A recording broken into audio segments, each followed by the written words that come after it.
Hello, ರಮೇಶನ್ ಮನೇಲಿರೋ ಕೋಳಿ ಸುರೇಶನ್ ಮನೆಗೆ ಹೋಗ್ಬಿಟ್ಟು ಮೊಟ್ಟೆ ಇಕ್ಕುತ್ತೆ. ಇವಾಗ ಮೊಟ್ಟೆ ಯಾರ್ದು ಅಂತ ಹೇಳಪ್ಪ. ಮೊಟ್ಟೆ ಈಗ ಸುರೇಶನ್, ಯಾಕಂದ್ರೆ ಕೋಳಿ ಸುರೇಶನ್ ಮನೇಲಿ ಬಂದಿರ್ತಲ್ಲ, ಯಾರ ಮನೇಲಿ ಬಂದ್ ಮೊಟ್ಟೆ ಇಡುತ್ತೋ ಅವ್ರದೇ ಮೊಟ್ಟೆ. ಇಲ್ಲ ಲೇ, ಇಲ್ವಾ? ಮತ್ತಿನ್ಯಾರ್ದು ಮೊಟ್ಟೆ? ಕೋಳಿದಲ್ಲಿ.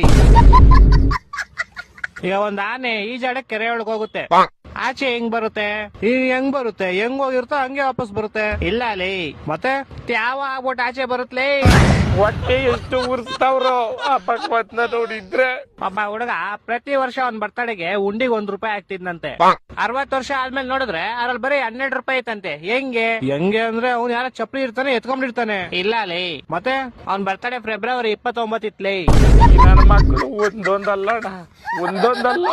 ಓಕೆ, ಲಾಸ್ಟ್ ಅಂಡ್ ಫೈನಲ್ ಕೇಳ್ಕೊಂಬಿಡು. ಹೇಳು. ಒಬ್ಬ ಹುಡುಗಂಗೆ ಹೆವಿ ಶುಗರ್ ಇರುತ್ತೆ, ಡಾಕ್ಟರ್ ಅವ್ನ್ಗೆ ಸ್ವೀಟ್ ಬಿಟ್ಬಿಡು ಅಂತ ಹೇಳ್ತಾರೆ. ಅವನು ಲೈಫ್ ಪೂರ್ತಿ ಸ್ವೀಟ್ ತಿನ್ನಲ್ಲ. ಯಾಕೆ ಹೇಳು? ಇದಕ್ಕೂ ಯಾವ್ದೋ ಉಲ್ಟಾ ಸೀದಾ ಆನ್ಸರ್ ಇರುತ್ತೆ ಪಕ್ಕ. ಯಾಕಂದ್ರೆ ಅವ್ನ್ಗೆ ನಾನು ಹೇಳ್ತೀನಿ ಕೇಳು. ಹೇಳು. ಯಾಕಂದ್ರೆ ಆವಾಗ್ಲೇ ಹೇಳದ್ನಲ್ಲ, ಅವ್ನಿಗೆ ಶುಗರ್ ಇರುತ್ತೆ, ಡಾಕ್ಟರ್ ಇರ್ತಾರೆ, ಅದಕ್ಕೆ. ಹೊಟ್ಟೆ ಎಷ್ಟು ಉರ್ಸ್ತಾವ್ರೋ ಆ ಭಗವತ್ನ ನೋಡಿದ್ರೆ.